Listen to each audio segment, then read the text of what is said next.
Guys, check out my new favorite channel. It is so good. Oh my god. Look at it. And we're back with another Star Wars Galaxy of Heroes. And thank you, Pewd, so much for the plug. The powers of video editing. And the number one requested character for my character view on my last video was General Grievous. And I'm glad to have on the phone with me right now is Trey, who has General Grievous. What's up, Trey? Hey, what's going on, Trevor? How you doing? And Trey is 4G inverted drive, and he is in our guild, and he has General Grievous. And so we're going to do a full character review of General Grievous. But before we do that, there were some notes and some news on the forum, and we just want to go over what happened in the last week. We previewed our next major update that includes mods. Now, lower on in this forum post, there are a lot of detailed information on the mods that was not released, and we're going to go over that. We had a game update go out on the 6th. There were some bugs that were in the game for a short time, and they gave everybody some crystals and some additional notes. We recently made some changes to Galactic War. If you haven't already read it, please note it from executive producer John. And boy, we talked about Galactic Wars a lot. There's a lot of controversy over the Galactic Wars. I'd just be frank, even I struggle to finish the Galactic Wars. If nothing else, it takes a lot more time. It says we will continue to adjust Galactic War as needed. There are currently no plans to make any additional changes in the near future. We will be addressing a bug that appears for high-powered teams where the final node is very weak for the team. This should be fixed in an update. Now, that is not good news for me because my last battle sometime was very easy and I could autoplay it, but I guess they're going to stop doing that. I don't know if you've ever had that happen. Yeah, actually I have. Okay, yeah, the very last round would be like 3-star heroes and you can just autoplay through it. So they're going to change that. Recently had a number of bugs that were reduced through the updates we've done. We're doing a lot behind-the-scene changes to improve the overall quality of the game, but these changes unfortunately introduced some bugs that need to be addressed. Next major update, which is next week, that's when the mods are going to come up. You're going to see firsthand the improvements being made. One of the big bugs that they fixed is that enemies that are stunned no longer can evade. So I know a lot of complaints about evasion and everything dodged. Someone was even calling the game Star Wars Galaxy of dodge, dodge, dodge, dodge, stun, stun, double stun of heroes, which I thought was kind of funny. And I guess that helps a little bit. Have you seen that already been implemented, or have you experienced that yourself? No, I haven't seen it just yet, but I think it's going to be a really useful addition to the game, as it is kind of broken at that point as we sit right now. It can be frustrating when you do like 5 or 6 dodges in a row, and you're like, oh, they just got like 5 health, and you can't kill them. And then, due to the recent issues that came up during guilds having the raids end early, we'll be looking at ways to help out guilds that had this problem. There's likely to be a guild bank currency sent to guild leaders, but this discussion will be not finalized until next week. And they moved the Grandmaster Yoda event. You and I are huge fans of Yoda. He is like the ultimate toolbox character ever. You love him, right? I do love him. He's my grassroots, my arena team. Even though you don't see him so much in the arena anymore, his kit in general makes just an all-around amazing support for some high damage and then some high tank teams as well.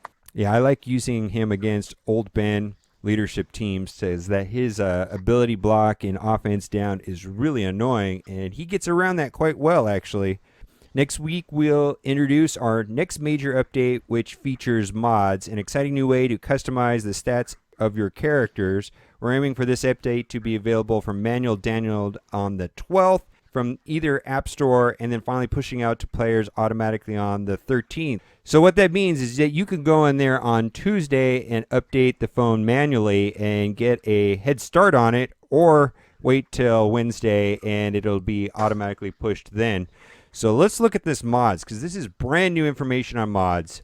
Mods are our newest feature that allows customization of character stats. Mods provide a significant boost to the stats of a character. Mods have rarity, which does not change and can range from 1 to 7.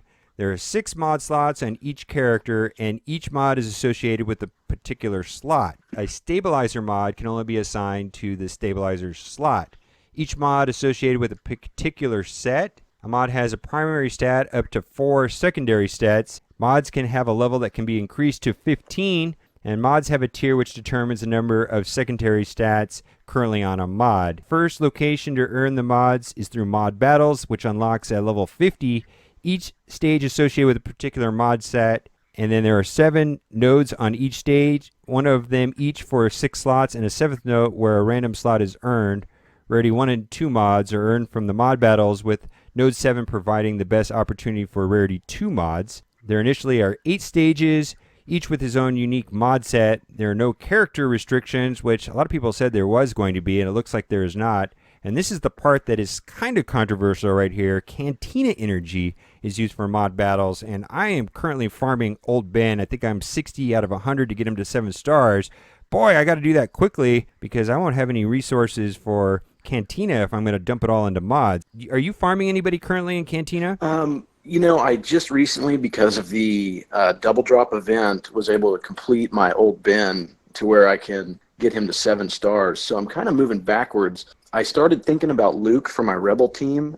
I gave Anakin a little bit more thought because of his rework. So I think right now I'm focusing on Anakin. It sounds like that Anakin and or Luke are not like top priority like Old Ben is, because Old Ben is completely playable in Squad Arena. He's a very good hero. So I'm going to have to decide myself personally to put all my Cantina energy into getting mods or finishing off Old Ben. And boy, I'm so close to finishing Ben, I probably have to do that. Character details screen has been updated to incorporate mods, rearrangement of elements to incorporate mods, training XP reflects XP needed to level, detailed stats, and a character must be at level 50. And I'm just going to say there are probably endless amounts of combos and ways of using this well, probably ways of exploiting it. One of the things that came into my head is Genosian Soldier gets 50% turn meter when he gets a critical hit. Well, maybe that's a hero that I want to boost the critical hit a lot. I mean, there's just got to be endless amounts of combos on this, right? Yeah, it's going to definitely make everything spiderweb outward from your just general characters. And you're going to see a lot of variance in the arena as well as galactic war teams that you go up against. Yeah, or increasing potency on heroes like Royal Guard so he stuns more often, or potency on T-Bow so that he does turn meter reduction. I mean, there's got to be endless combos. Something that you want more of out of a hero can now be modified, and that is a good thing. I think this is going to make the raids easier, and it's going to make the Squad Arena a lot more competitive, and it should make the Galactic War easier also. I know they made the Galactic War a lot harder, and a lot of people are upset, but maybe this is the answer to that. Maybe they just know that it's going to get a lot easier, and that's why they made it a lot harder. What do you think? Well, I think so. I think it will. It's going to add a level of complexity, which is to say customization to the game. So just like you said, you can take your Geonosian Soldier and, add to his crit stat versus going a different direction with it, which I think that's going to add, like I said, a lot more customization to your lineup of characters.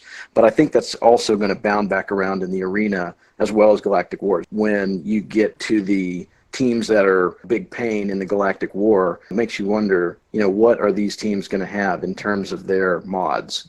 And then it looks like there's going to be combos, set bonus, and max set bonus. Assigning multiple mods of the same set to a character will provide a set bonus. Boy, this is just getting more and more complicated. Some sets require 2 assigned mods, and others require 4. Up to 3 sets can be active at a time. A max set bonus can be earned when all mods in a set are at max level. Boy, this is going to be a whole new element to the game.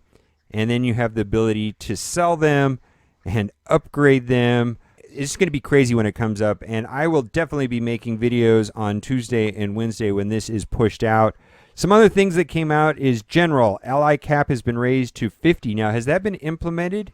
I'm not really sure on that one, if it's been implemented or not. Yeah, because I just added you as an ally, and I had to delete somebody to do that, and I probably should go back and see if I actually needed to do that or not. So a skip button appears earlier in the pack opening flow. When the flow is complete, there's a button that allows immediate purchasing of another pack. To expedite guild-related activities, a button has been added to the home screen HUD to jump directly to guild home. When a raid is active, the button will display in the active raid. For players looking to optimize their guild activity contribution, The next guild activity is surfaced in the guild activity screens. Oh my God, isn't that That is awesome? great. That is fantastic. Because, yeah, we had to go to that website and look what the next one was going to be and post it in chat. And boy, some of them were more complicated than others, especially like Galactic War resets. Oh my goodness. Yep, Monday. Always start on Monday and then retreat and then wait. Darkside character shards are now differentiated by having a red background to contrast the blue background for light side character shards.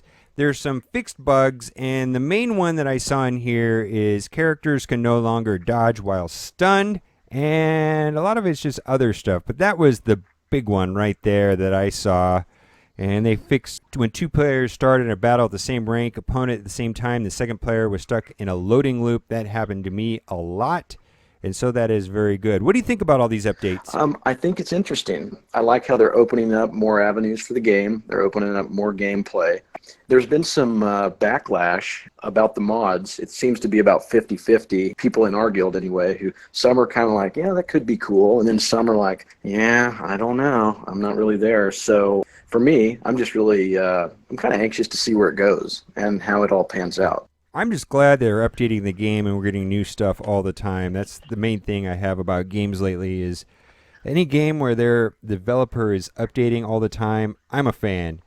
Let's talk about General Grievous. Now, this was the #1 requested hero for me to do a character review in the comment section. And if you want me to do a review of a character, put down in the comment section. I'm keeping a tally of what people are asking for my next video. So put it in the comment section on who do you want. But the #1 by far was Grievous on the last video. So this is a Grievous review. Now let's just talk the most obvious question about General Grievous.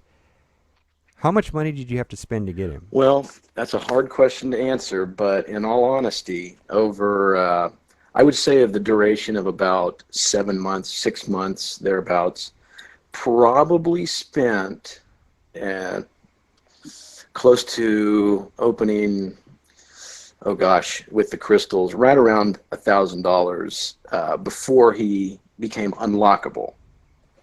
And okay, so you spent almost $1,000 to get General Grievous. So I just want to say this right now. This is a novelty character that only whales, we're going to call you a whale, sorry. That's okay. But only whales are going to have. And it's not for everybody, and the only way to get him is in the shard shop, and you have to duplicate many shards to unlock him. How many shards do you think you had to duplicate? Oh my gosh. Thousands, right? It's uncountable. And I do have to say that, I was, opening these, I was refreshing my crystals to the 15,000, maybe once a month, twice a month if I was really bored. But I was also farming on top of my 7-star characters just to throw in to the shard shop because I really wanted to unlock Grievous and see what he was all about. So there's not a lot of people with this hero. He is probably the most exclusive hero in the game, up there with Han Solo. But I probably think that General Grievous is probably even more rare than Han Solo now. I would say so. I mean, with the free-to-play option, it's doable, but it will take a long time. And in just doing my free-to-play end of that, I let so many good characters fall by the wayside. Phasma, Geonosian Soldier, etc. We've talked about that just in our latest raids. We're going to talk about where he's good and what you like about him. I just want to say I've seen him, I've looked at him, I've talked about him. He is not broken. He's not like an auto win in Squad Arena.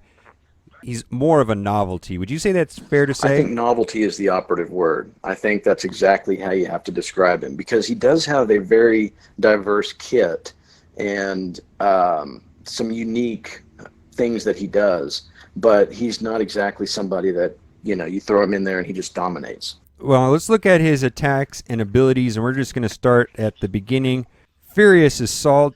Deal physical damage to target enemy. This attack can't be evaded or countered, and you told me that you love this. I do love that. It's very nice against, characters like your Obi-Wan or your Luminara when her evasion goes up, etc. I mean, it's a very nice attack, and it does quite a bit of damage. If it crits, I typically see 7,000 damage off of it. which is huge. Grievous wounds deal physical damage to all enemies with a 35% chance to inflict healing immunity for 1 turn. That's pretty cool, right? It is pretty cool. When I'm running my droid team against the Rancor and the door is up, it's another ability in your kit that can hit both the Rancor and the door. All right, Sinister Laugh. Inflict heal down on all enemies for 2 turns with a 40% chance to remove 22% turn meter.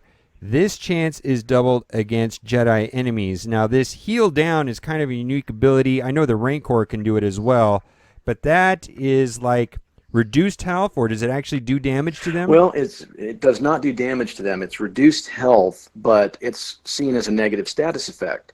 So when you're running the droid team, somebody like an IG-88 who relies on hitting people that have negative status effects, this can be just absolutely devastating. Yeah, because his damage ramps up quite a bit when they have negative status effects. That's right. Very cool. All right, let's go to the next one, which is his leadership ability. Daunting Presence. All enemies have minus 15% critical chance and minus 10% critical damage. I'm going to say I think HK-47 is better in every single way, correct? Yeah, I don't use Grievous as a leader. I think that's kind of cool. You can sub him in if you have him leveled up for HK. If you're going up against a team that is relying heavily on glass cannon critical damage, but by and large, HK is kind of my pick it's absolutely my pick for the leader and droids. Okay, and then his unique ability, which we talked about a little bit, Grievous has 7% max health for each living droid ally. In addition, whenever Grievous falls below 50% health, he will force a random ally to taunt for 1 turn if no ally is currently taunting for him. If he does, that ally also gains 100% turn meter. And this is kind of like classic Grievous in the Clone Wars. He is doing this all the time. He's sacrificing his minions for his own skin for him to escape narrowly. Now, you have mixed feelings about this ability, correct? I do. I think it's an awesome ability on paper. It's like, okay, he gets low health, so let's say the Rancor hits him with the slam. And then it's like he gets below 50% health. Well, then someone starts taunting. Well, Rancors do 30% less damage to a taunting opponent.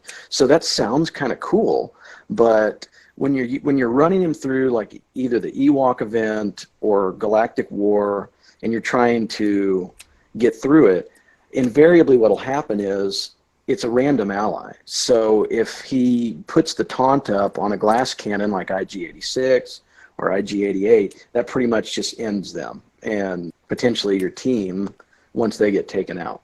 Right, so a hero that you want to protect, like you said, 86 or 88, which does tons of damage and just dies very quickly, often will get taunt, and that's not good. But if it taunts another tank or HK-47, that's okay. Yeah, and that is where it becomes an extremely good thing, because if you have HK and then say Royal Guard, just as an example, Royal Guard would start taunting anyway when he goes below 50%. But right. If he selected, say, IG-88 to taunt for him, that's 2 allies that are taunting. And then the opposing team kind of has their pick of who to take out. It's going to be IG-88. So let's just talk about where you use him. I think there's 3 big parts of the game. There's the Squad Arena, the Galactic War, and the Raids. And I am not seeing him in the Squad Arena, and you're telling me that you do not use him in the Squad Arena. Correct. I do not. The arena, I don't use droids in the arena at all. I suppose I could, but I rarely see them nowadays. Yeah, it was really cool. 6 months ago. But I think nowadays, things have changed. But with him, he's extremely useful in the Ewok event. And I personally have not used the B2 battle droid yet, but I shudder to think what a droid team's going to look like with a 7-star Grievous and a 7-star B2. So you're able to go through the Ewok event fairly easily. Like you were telling me that you can do it on autoplay, which I think is amazing. I have to really think about it. You're using it in Galactic War quite a bit? I do. I usually run my droid team through first, and that does include Grievous, and very useful against teams that, you want to put negative status effects on. You have 2 things. You have 2 I dare I say splash damage. The Grievous wounds is definitely splash damage, but his Sinister Laugh, it still applies to everybody. So you have 2 abilities in your kit that can inflict negative status effects on potentially the whole team. And that allows the glass cannons to come in and just basically mow them down. And then what about in the raids? The raids, I run the droid team through the raids, typically as a phase 2 or phase 3, because you definitely want to get the door down and be able to, attack with everything you've got on the Rancor. I haven't had any luck with his Sinister Laugh on the Rancor, though. It always seems to be evaded. Just his attack in general does plenty of damage. And again, if he gets smashed, and it gets below 50% health, throwing that taunt away from him it's pretty useful in the grand scheme of, the Rancor hitting someone who's taunted. Okay, so let's just wrap it up. General Grievous is horrifically expensive, and he is more of a novelty other than a must-have hero, and so he is something that only exclusive people have.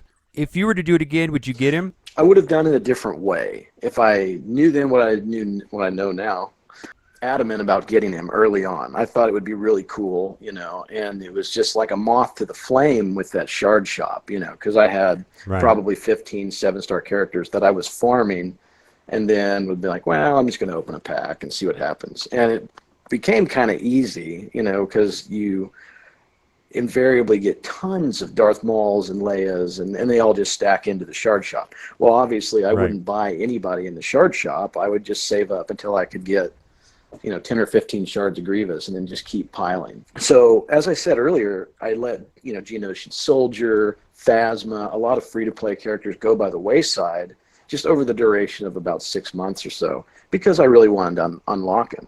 Because in my mind, somebody that, is that hard to get ought to be just awesome. Well, for me, I'm not going to be getting General Grievous anytime soon, mostly because in the shard shop, lately they've been having raid parts and furnaces. I've been buying them, and then also Darth Vader shards. So that has kind of depleted my currency there. And so General Grievous is really cool. Most interesting, the most rarest character in the game, but definitely comes under the category of a novelty. Well, thank you so much, Trey, for coming on. Yes, thank you for having me. And right here in the middle of the screen, there is a link to all of my Star Wars Galaxy of Heroes videos. Also in the comment section, leave a comment on which hero you want me to review next. And as always, thanks for watching and keep on gaming.